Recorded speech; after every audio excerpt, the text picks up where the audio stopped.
Yogi tudo lá! O Usopp sempre foi o elo improvável entre o comum e o impossível entre os Mugiwaras. Um homem sem poderes, sem linhagem nobre, sem coragem nenhuma, mas com um sonho maior do que ele mesmo: tornar-se um bravo guerreiro dos mares. Enquanto o mundo observa ali a ascensão de um novo Joy Boy, Nika ou até mesmo os remanescentes dos G como peças principais ali de uma profecia para abalar ali o terceiro mundo de One Piece, algo está se formando nas sombras. Uma verdade tão absurda quanto o inevitável: Imu vai transformar o Usopp em gigante. Vamos discutir essa possibilidade depois da vinheta.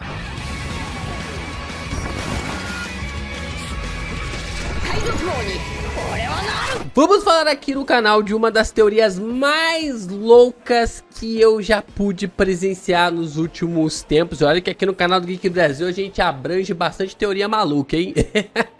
Que é o Usopp sendo transformado em um gigante por Imu-sama. Tem toda uma explicação bem lógica através do perfil aqui do meu chegado lá, o Punk Records, no Twitter /X. Se você não me segue, me siga lá no X, @LPGeekBrasil, e também siga o Punk Records Lab, né, que tá lá também sempre produzindo teorias e análises bem interessantes sobre os capítulos de One Piece. Ele tá para soltar uma pedrada aí sobre as habilidades e os poderes de Imu, né? Já tá virando lenda, fábula essa teoria.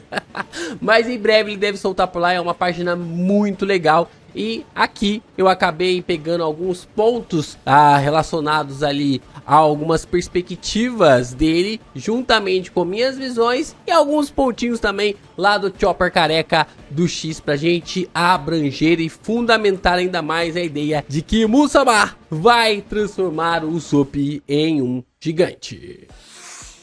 Como nós vimos, nós observamos no capítulo 1050 de One Piece um sinal ligado aos 10, os demônios de Elbaf, que foram transformados na base ali dos gigantes. No ataque ali a Elbaf por Imu, 10 figuras demoníacas aladas surgem entre as tropas, entre os gigantes de Elbaf. Um número simbólico em One Piece, mas a gente pode observar que nada é por acaso. Durante toda a obra de One Piece, a gente viu algumas pistas relacionadas ali ao Usopp e como isso foi fundamental para fortalecer a ideia de que o Usopp estava sendo construído para essa saga em Elbaf. Lá atrás, a gente vê também ali um diálogo do Usopp com o Chopper, e ele afirma ter derrotado exatamente 10 dessas criaturas. 10 dessas criaturas sombrias que aparecem logo depois ali, ou antes. Agora eu acho que é antes de... agora eu não sei se é antes de Thriller Bark ou se é antes ali de Skypiea, mas provavelmente seja antes de Skypiea, né? Por causa das asas que tem ali nos personagens. Então eu acredito que esteja um pouco antes da saga de Skypiea. O fato é que o que ele falou ali como uma metáfora, como se fosse realmente algo que aconteceu, como uma mentira, basicamente a gente acredita que toda a mentira do Usopp se baseia sim em se tornar uma verdade. Então ele pode estar perto de derrotar 10 gigantes sombrios, 10 gigantes negativos. Isso porque o poder de Imu se baseia no Dome Reverse, como se fosse um tipo de inversão absoluta. Ela é capaz, ou ele é capaz, de transformar o corpo e sua essência através da base negativa. Esses demônios são peças de um ritual ali que Imu acaba proporcionando através de trazer um lado negativo ali das pessoas, dos seres. Ainda tá meio nebuloso como funciona a habilidade de Imu, mas o que aparenta é que Imu acaba meio que trazendo o lado negativo, como a gente explicou aqui no capítulo 1150, aquele lado negativo que a gente vê em Naruto, né? Quando o Naruto vai meio que tipo dominar o chakra da Kyuubi e ele precisa derrotar o seu ser negativo, e ele acaba trazendo ali este ser para desafiar. Então essa habilidade de Imu basicamente é essa inversão, né? Não da base assim de negativo de ser digamos, meio tipo assim, depressivo, chateado, coisa do tipo, mas sim inverter ali a situação do que o personagem acredita, do propósito, da vontade herdada, de todos esses interesses que carregam a alma de cada um dos personagens em One Piece. E nós então temos ali a base da criação para o guerreiro escolhido, o treinado ali pelos gigantes que caracteriza sobre o Usopp. Desde Little Garden, Brook e Dory reconheceram o Usopp como um dos seus iguais, não pela força, mas pela vontade. Ele não queria só lutar ao lado dos gigantes, ele queria ser um deles, fazer parte ali desses guerreiros dos mares, esses guerreiros que acabaram marcando história. O Usopp fica encantado ali com a história do Dory e do Brook por estarem lutando durante mais de 100 anos. E ele fala, quero isso como um objetivo de vida. Eu quero ser marcado na minha jornada nos mares através da vida, ou da mesma perspectiva da vida desses personagens. E não é à toa que no final ali de Egghead, nós podemos ver o Usopp sendo exaltado ali pelo Dory e também pelo Brook, da forma como ele levanta-se numa expectativa bem ao lado do Luffy sobre o arco que viria a ser Elbaf. Esse não é só um desejo, um sonho infantil do nosso personagem. Em One Piece, como sabemos, sonhos moldam o mundo. Não é à toa que o Luffy, ele baseia-se em toda a sua perspectiva em relação ao seu sonho. E o desejo do Usopp está se tornando real diante dos nossos olhos, visto o que Musamar andou fazendo nos últimos capítulos. Então, meus amigos, o que nós temos? Nós temos aqui que o Usopp, ele tem ali o escudo da negatividade, a defesa perfeita contra Imu. Quando a gente observa as habilidades de Imu e a forma ali de transformar os personagens, de trazer do lado positivo para o lado negativo, a gente consegue observar que o Usopp, ele pode ser o único personagem capaz de resistir ao Dome Reverse, ou pelo menos ser o único personagem em que essa habilidade pode não funcionar. Talvez o Luffy também tenha essa questão de não ter essa negatividade, né? Porque o Luffy, ele não é negativo, ele não tem ali essa noção do que é ruim ali em uma situação. Ele se mete, ele vai ali realmente pelo ímpeto e por causa ali do Luffy ser extremamente positivo, talvez ele não tenha um lado negativo. Mas o Usopp já é muito escandalizado isso de que ele já é totalmente negativo. O seu lado normal já é o seu lado negativo. Ele acaba mesmo dizendo isso para a Perona, quando acaba encontrando ali a personagem. Ele diz ali para a Perona que ele já é negativo e por isso a sua habilidade não vai funcionar nele. A habilidade ali de Perona foi inútil contra o Usopp, porque não havia nada a negativar. O Usopp já se considera dentro de si um fracasso, um covarde, um impostor.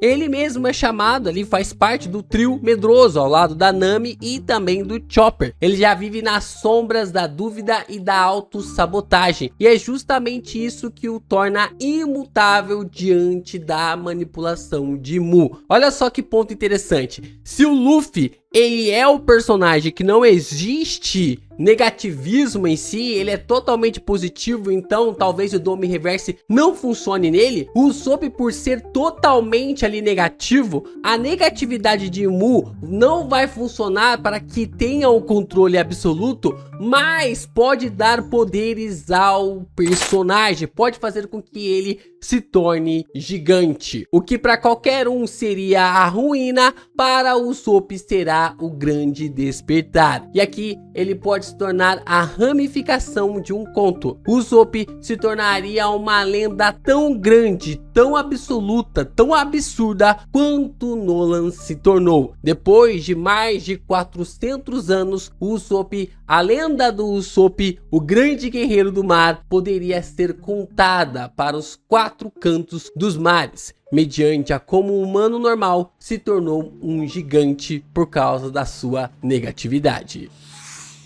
E nós então temos um completo paralelo ali entre Perona e Nerona. A gente tem esse olhar revelador sobre essas duas semânticas. Os olhos arregalados de Perona ecoam os olhos de Usopp no momento de virada. Coincidência ou apenas mensagem visual? Nerona, Imu, Perona, negativo, tudo isso constrói uma rede de semântica. Usopp é o reflexo imperfeito do poder de Imu e por isso o único capaz de quebrá-lo. O ponto mais interessante disso tudo é quando Imu toca os gigantes, eles se tornam maiores do que eram. A gente observa tanto ali o Dory e o Brogy ficando quase do tamanho do Loki, ou maiores do que o Loki. Até mesmo quando o Imu tem contato com os pesadelos do Kiringan, os pesadelos ficam ainda maiores do que o Kiringan conseguia proporcionar. Já eram gigantescos ou maiores do que os gigantes, agora eles são ainda maiores do que o gigante Loki. Então, se Imu acabar gerando ali o Dome Reverse para o Usopp, pode transformá-lo em um gigante de forma perfeita, de forma realmente precisa.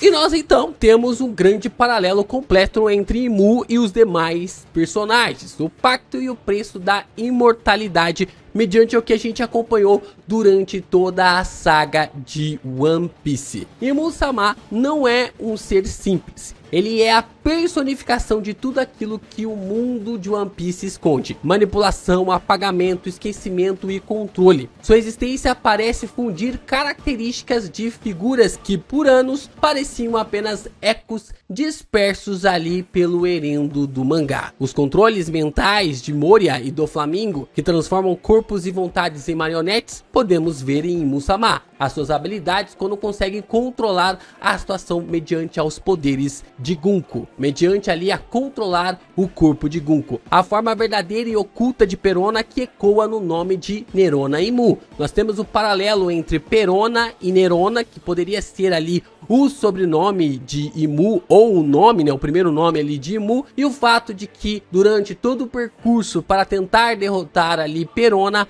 foi-se necessário encontrar o seu verdadeiro corpo, saber onde estava o verdadeiro corpo. E nós, o que nós temos agora, temos que o verdadeiro corpo de Imu está em Mary Josie, controlando Gunko em Elbaf. Nós também temos a dupla personalidade de Cavendish e Hakuba, oriunda do reino de Bor, oriunda ali do reino de Mary Josie. Então nós temos essa dupla personalidade de Gunko barra Imu e também de Cavendish e Hakuba. Essa referência entre os dois personagens. Nós também temos as memórias distorcidas por Purin, a mulher que pode apagar o passado de qualquer um. A forma como a Purin pode apagar ali as memórias relacionadas ao Sanji. E a forma como Imu supostamente apagou as memórias dos demais personagens que não se lembram do que aconteceu durante o século perdido. Mas o que eu quero chamar a atenção é sobre as habilidades da Sugar, a criança eterna que não envelhece